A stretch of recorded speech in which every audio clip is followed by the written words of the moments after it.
Hello, welcome to part 2 of my tutorial on how to make one of these bad boys. Go check out part 1 so you can learn how to make this base, and now let's get into the details. So, I had the entirety of part 2 filmed, edited, and ready to be posted. Somehow, all of my footage got deleted, besides the intro. So, and as you can see, I'm halfway through filming part 3 of the series. Halfway through part 3 filming. And I was about to get ready to upload part 2, but I noticed, it wasn't there. So I went to look, and all my footage was deleted. And it gave me a warning on my editor that's saying, missing files, cannot retrieve. All of my 12 minutes had a gray screen with a black circle with a warning sign. So I have to refilm, aka remake, this entire mask just to film part 2. So I'm gonna film me making a brand new mask, another one, just for part 2. So yeah, enjoy that. Enjoy I'm gonna go film part 2 now. Enjoy. So now that I just spent 4 hours making a brand new mask, the next step is to tape half of the base and then draw on the front panel pieces. Look at reference like this and a bunch of other references like side views, front views, 3/4 views, so you can get the shape right. Draw it on to the tape and then cut it out with a X-Acto knife. Be careful.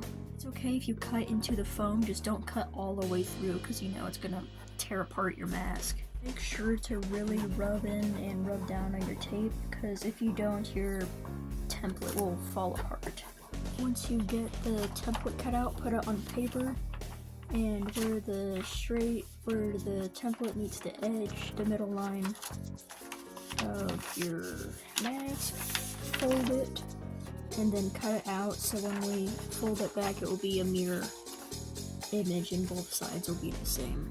So we end up with something like this. Holy crap, that's bright, I apologize. But do the same to the other piece.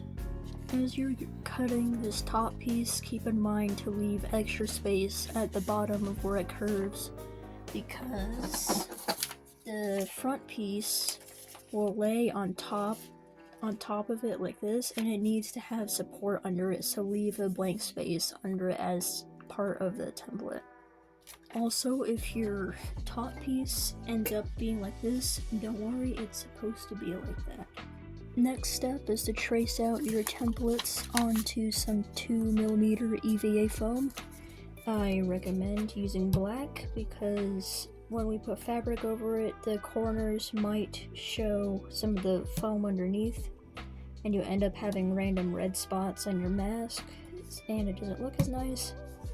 You have to end up painting over them, but I don't have any black right now, so this is all I have. Next thing, once you have all of your foam cut out, is to glue it on to some fake leather. And when you cut it out, make sure to leave some room around the edges. And make sure to glue only a little bit at a time, because if you glue the entire thing and then you mess up, you're wasting both your fabric and the foam piece you just made. And then you have to start over. Once you have it all cut out, cut little darts wherever the curves are and where the sharp corners are. This will help you fold it easier over the edges so you get a clean line on the outside. This is why I recommend using black EVA foam, because the folds where you fold the corner of the fabric, the corners will not always be covered and it will always show what's underneath. So it's showing red on this nice clean black piece, and I have to paint over that because I don't have black foam. So use black foam, please. Once you have the top piece all covered in the leather, line it up with the top of the eyes and glue it all the way down.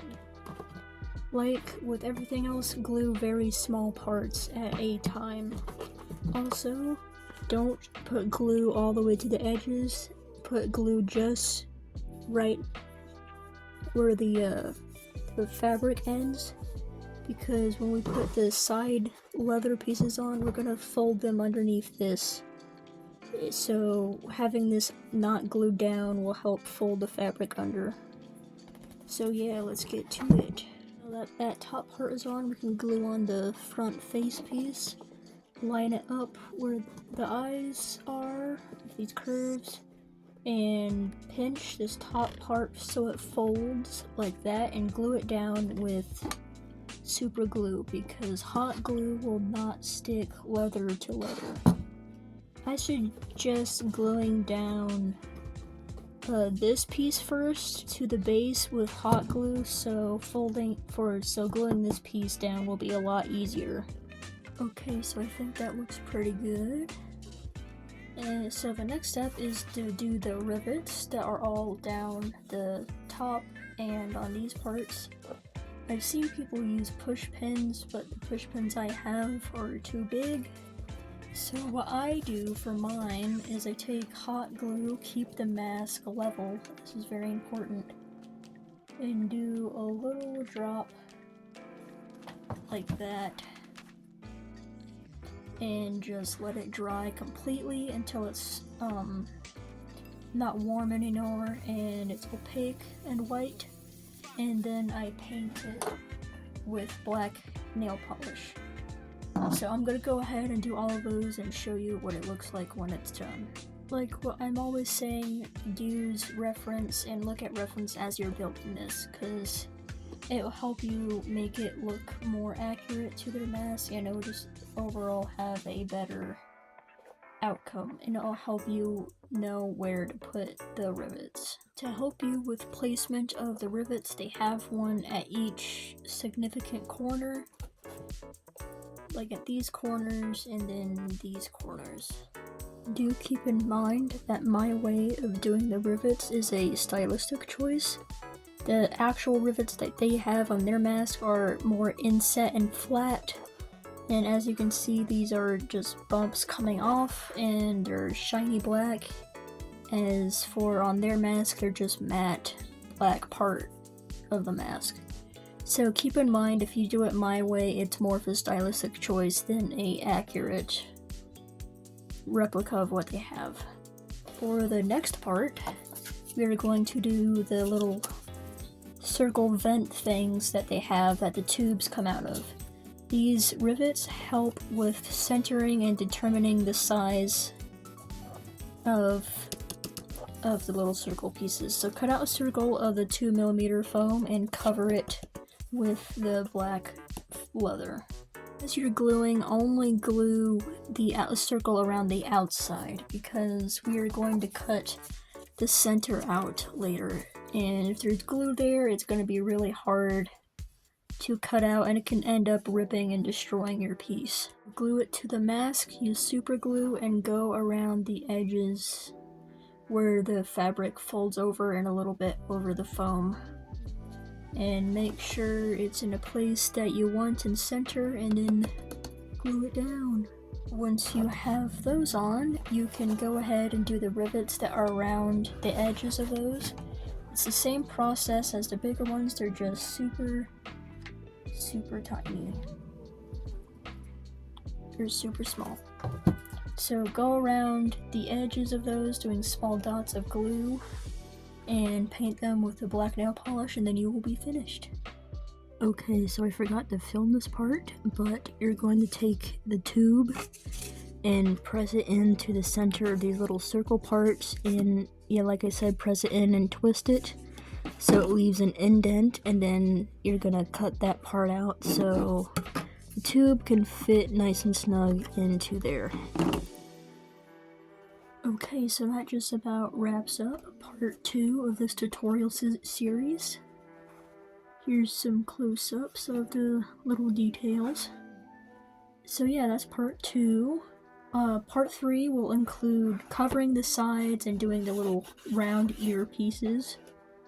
So yeah, I hope you found this helpful on your endeavors, your adventures of making your own Impera ghost mask. So yeah, goodbye. Take care now. I love you. I like you.